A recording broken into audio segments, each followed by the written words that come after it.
Salut la compagnie, aujourd'hui on va parler un petit peu de conservation de fourrage. Alors pour ça je vais vous emmener dans une usine de fabrication de ce type de bâches, des bâches aussi qui servent pour l'ensilage entre autres. Vous allez pouvoir découvrir ça, vous allez voir c'est hyper intéressant le mode de fonctionnement et de savoir aussi que ces produits là peuvent être fabriqués à partir de produits recyclés. Ça je pense que c'est vraiment important, ça fait partie un peu de mon ADN d'essayer de trouver un peu ce genre de choses et d'aller visiter cette usine, ça m'a vraiment fait plaisir. Et puis j'ai eu l'occasion d'aller voir une exploitation agricole aussi où on les utilise avec un agriculteur vraiment sympa. Donc voilà, on va déjà passer par chez lui et puis ensuite on va voir l'usine. Allez, c'est parti. Du coup Thierry, aujourd'hui je t'amène chez Martial avec qui on travaille, qui utilise nos produits.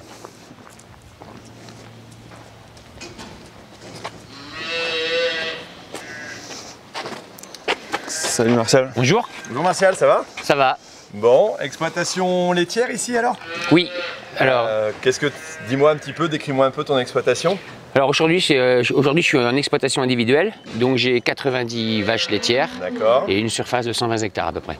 Ok, alors je parlais avec Louis, tu es un peu un agriculteur testeur quelque part, tu aimes bien voir un petit peu les nouveautés, alors entre autres au niveau des plastiques que tu utilises pour l'ensilage. Alors au niveau de l'exploitation, tu travailles aussi avec l'Accuma, c'est ça? Oui. Ouais, oui. pour t'aider dans les cultures. C'est ça.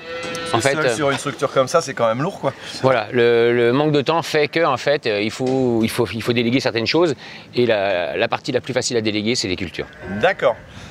Donc forcément tu te concentres sur la partie élevage et tu me disais tout à l'heure en présentation que le côté ensilage pour toi c'est important parce que s'il y a de la perte c'est tout simplement du déchet et tu fais attention à la qualité des produits quoi. C'est ça, en fait l'ensilage chez moi ça représente 90% de la ration sur l'année en fait. Tu as un peu de parcours d'herbe mais c'est de la détente des animaux quoi. Voilà, et c'est principalement des fourrages conservés, donc de l'ensilage de maïs ou de l'ensilage d'herbe. Ouais. Et donc en fait, vu la valeur qu'on met à l'intérieur du silo, c'est super important en fait que la conservation soit au top quoi. Cette année ça a été, tu as eu assez d'ensilage, ça n'a pas été trop compliqué avec l'année? On a été, j'ai envie de dire, agréablement surpris. On s'attendait à pire que ça. Aujourd'hui, nous, sur l'exploitation, en fait, on fait un rendement aux alentours des 10 tonnes. Et avec un rapport tige-grain qui est malgré tout correct. Vous avez démarré tôt par rapport à la... C'est ça, ouais. On a presque 3 semaines d'avance. D'accord. 3 semaines, un mois d'avance. Et donc nous aujourd'hui, on arrive quand même avec un résultat de 10 tonnes et un pourcentage d'amidon de 30% à l'intérieur. Donc c'est mieux que prévu entre guillemets. D'accord, d'accord. Au niveau qualité, alors oui, tu me disais que vous aviez des nouveaux produits, entre autres qui avaient été testés aux alentours. Toi, c'est aussi ton intérêt, c'est de voir sur le terrain comment ça se passe. Alors comment ça s'est passé ces essais? T'as remarqué que les produits dans lesquels il y avait tout simplement combien de pourcentage de recyclés? Ici on a testé celui à 40, donc le Trio 2, et celui à 56, le Trio Sun. D'accord, Trio 2 c'est celui qui a eu un petit prix quelque part, non? Exactement, ouais. Au SPAS c'est cette année. Ouais. Au SPAS cette année, d'accord, donc on en sort, donc c'est intéressant de pouvoir voir ça. Alors toi, ton impression, c'est des produits qui sont aussi valables qu'une bâche classique? Disons que l'expérimentation qui avait été mise en place, elle était super intéressante parce que ça permettait de comparer vraiment ce que je faisais avant. Ouais. Avec les produits de chez Trio World. Et donc on a vu en fait qu'il n'y avait absolument aucune différence.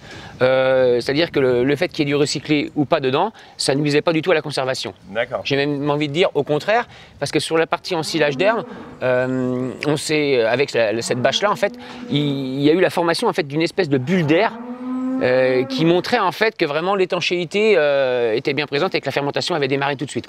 D'accord. En fait ça c'était un retour qui était important pour nous parce que tu as travaillé de la même façon qu'avant avec cette bâche là. Ouais. Tu as fermé ton silo de la même façon et de toi-même tu m'avais appelé, tu m'avais dit il y a une bulle, voilà, et je t'avais dit ouais c'était la bâche Trio 2 qui a des propriétés barrières améliorées, donc qui va plus emprisonner, qui va empêcher l'oxygène de rentrer mais aussi plus emprisonner le CO2 qui va être émis en début de fermentation. Donc c'était vraiment une preuve de ce qu'on a avancé comme propriété barrière. D'accord. Alors donc, pour toi, ces essais sont concluants quelque part, tu continues à utiliser ces produits-là, quoi. Voilà, voilà. En fait, justement, après l'expérimentation, cette année, en fait, on a tout couvert avec ces produits-là. D'accord. Donc on en est content. Donc en même temps, c'est local. Donc voilà, et ça fonctionne. C'est surtout ça le truc. D'accord. Après tu me disais, bon, tu fais attention à ton tri, j'allais dire de ficelle, tout ça, c'est important pour toi. Tu fais partie des agriculteurs, j'allais dire nouvelle génération, qui font vraiment très attention parce que les produits ne sont pas éternels, hein, on en est conscient. Et tu réutilises aussi une bâche une deuxième année alors? C'est ça. En fait, je mets une bâche neuve.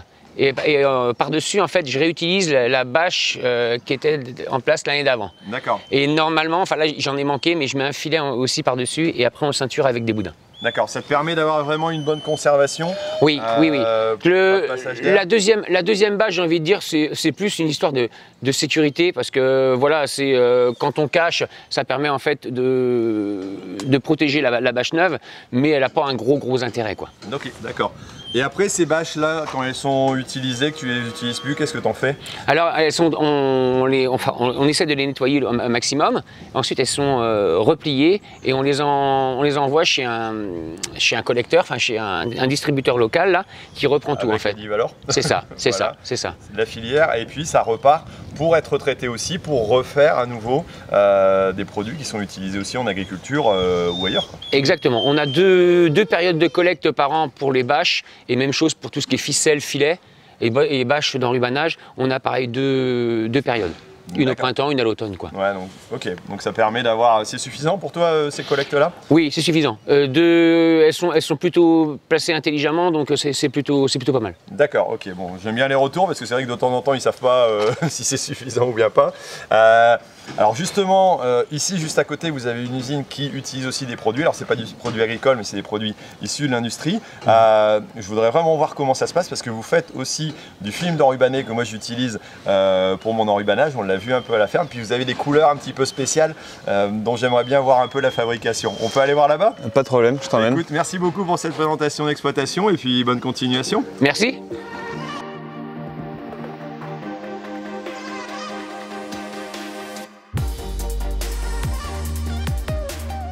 Alors dis-moi Louis, ici on est au départ de la partie recyclage, c'est ça? C'est ça, ici on est sur notre parc de déchets, du déchet qu'on reçoit de collecteurs, du déchet industriel usagé. C'est du film de palettisation, c'est du film autour des packs d'eau, du film de matière surgelée, qui est collecté et trié donc en deux parties, couleur et blanc naturel qu'on appelle. D'accord, vous avez aussi quelque part des déchets internes que vous avez utilisés et que vous recyclez aussi. J'allais dire, il y a toutes les chutes entre guillemets ou les parties qui sont moins belles, vous pouvez les repasser aussi dans votre système de recyclage, quoi. Donc il n'y a pas de perte, quoi. Voilà, tout à fait. Tout ce qui est début de production, où la température est encore en train de monter, où la couleur est en train de changer, on le récupère, on le garde. C'est du déchet propre interne. Et à côté, on utilise aussi une grande majorité de déchets externes qu'on appelle sales, usagés, pour tout ce qui est nos bâches d'ensilage. Ouais, parce que vous avez aussi des produits qui viennent d'origine agricole voilà. Et qui sont recyclés aussi dans vos produits, quoi. Oui, en enrubanage notamment, mais c'est pas fait dans l'usine en France. On récupère de l'enrubanage usagé qu'on regranule dans une usine de notre groupe pour produire le trio Wraploop qu'on a utilisé chez toi la dernière fois. D'accord. Et vous avez aussi en installation, donc on la verra pas, tout simplement un centre de tri qui va permettre d'améliorer la capacité. Vous augmentez votre capacité encore de tri et de... Voilà, ouais. Jusqu'à maintenant, jusqu'à cette ligne-là, le tri était manuel. Et là, on a une nouvelle ligne qui est en train d'être installée pour augmenter la capacité, pouvoir voilà, trier plus efficacement le déchet qu'on reçoit, quoi. Ok, tu peux me montrer la suite? C'est parti.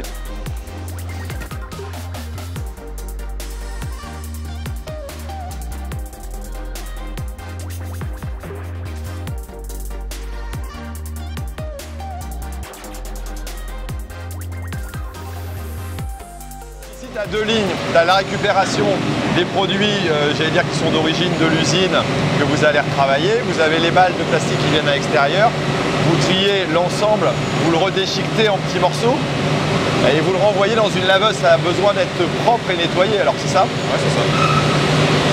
Et ensuite, cet ensemble-là, vous le renvoyez après séchage dans une ligne qui va créer des granulés? Voilà, exactement. Là, on arrive au moment où on a de la matière propre qu'on va pouvoir regranuler et refaire fondre, en fait. D'accord. Il y a aussi un autre point qui est important, notre système de nettoyage, ça veut dire qu'on utilise de l'eau, mais on a un système de recyclage de l'eau pour avoir une utilisation minimum d'eau. En fait, on va décanter la matière, la saleté et le plastique pour récupérer l'eau. Ouais, vous ne pompez pas de l'eau pour la réévacuer, vous retraitez toute l'eau qui va être dans l'utilisation du nettoyage. J'imagine que la propreté, c'est indispensable pour avoir un plastique de qualité à la suite. Bah voilà, oui. Toute la saleté qu'on ne va pas enlever, ça va être des impuretés qui vont poser problème. Donc il faut vraiment que ce soit propre. Et sinon, ça peut aussi encrasser tous les systèmes de filtre à tous les moments. D'accord.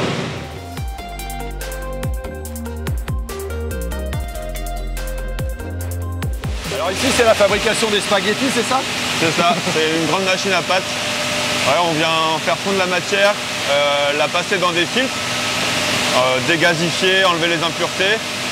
Et ensuite, on a au fur et à mesure la matière qui est fondue et qui sort dans une grande machine à spaghettis, un couteau qui vient couper régulièrement pour reformer nos granulés.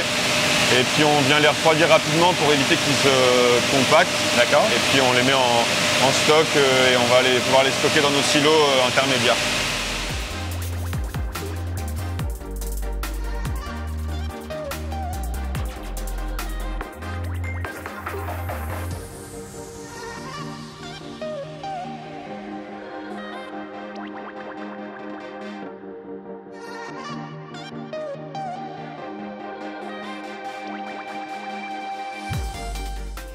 Alors ici, on est quoi? On est dans la cuisine, c'est ça, tu me disais? Exactement. C'est là qu'on sélectionne les ingrédients pour faire nos bâches après. Donc nos matières premières, recyclées ou non, nos protections UV, nos colorants. D'accord. Donc en fonction du type de produit, vous allez prendre dans un silo ou pas qui est à l'extérieur et ramener avec des proportions de produits selon votre recette, quoi. C'est ça, voilà. On sélectionne les silos et ensuite c'est pesé en fonction de la recette. Bon, ici on a grimpé quelques étages, on est à combien de mètres? On est à 35 mètres environ. 35 mètres, ok. C'est ce que vous appelez la bulle, c'est ça? On est en haut de la bulle de 35 mètres. Au niveau de la calandre, c'est les deux rouleaux qu'on voit là qui font le tirage et qui déterminent la vitesse de la bulle, la vitesse des enrouloirs et l'épaisseur de la bâche.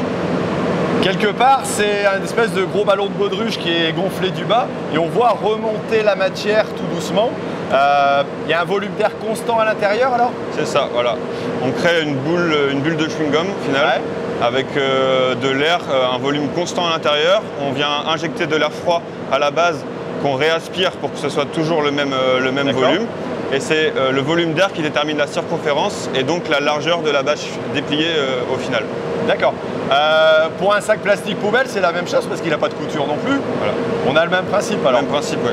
D'accord. Pour un sac poubelle, on ne vient pas couper une couche, on laisse en continu et on enroule. On vient l'aplatir et quelque part ici, vous avez plusieurs matières différentes selon plusieurs couches pour avoir une qualité de produit qui va être plus adaptée, plus hermétique à l'air qu'un sac poubelle, j'allais dire. C'est ça, ouais. Ici, on extrude en 3 couches, ce qui nous permet de faire des bâches avec une couleur interne et externe différente. Ouais.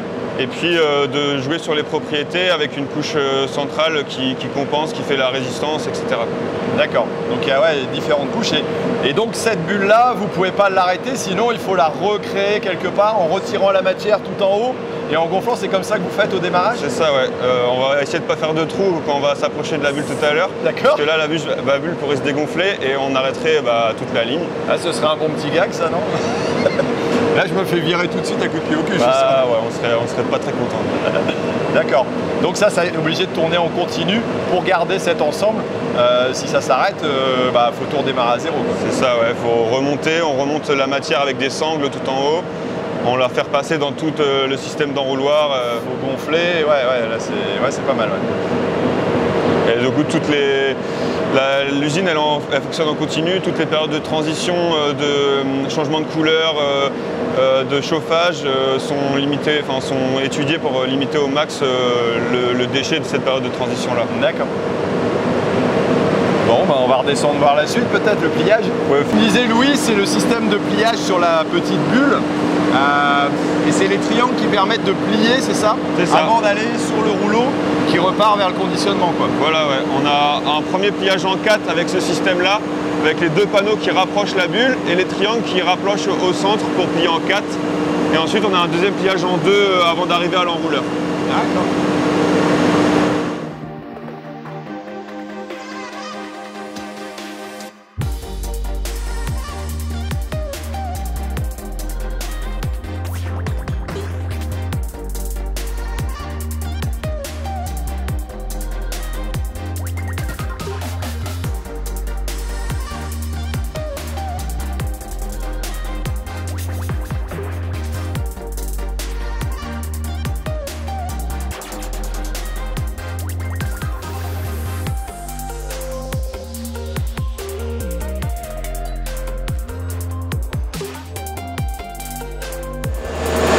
Là, ils ont même une enrubanneuse pour faire des essais directement sur place.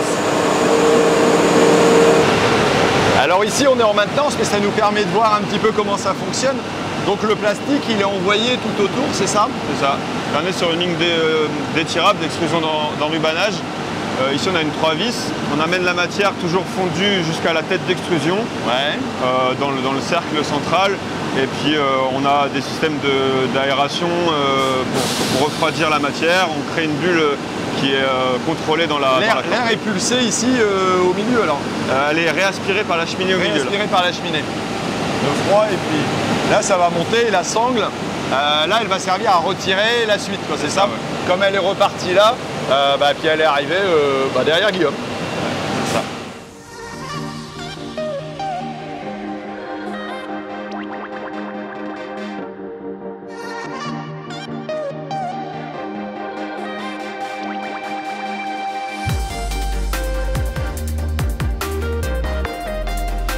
Alors ici, on est en bas de la ligne étirable, c'est ce qui va servir à faire de rubaner, alors c'est ça? C'est ça, ouais. Là, on est au niveau des enrouleurs pour l'enrubanage. On a notre bulle qui a été séparée en 2. Ouais. Et puis on vient couper aux dimensions qu'on souhaite produire, donc soit du 500, soit du 750. On coupe les lisières, on coupe les chutes. Et les chutes sont réaspirées et régranulées directement dans la recyclées directement ici. Voilà, et le reste est parti en film et en bobine, quoi. Voilà. Alors ici, pour éviter que ça s'arrête, c'est en continu et vous avez des bobines qui se repréparent à chaque fois. Et quand il y en a une qui est remplie, alors tu es à 1900 mètres ici, hein, c'est ça? Là, en ce moment, ouais. D'accord.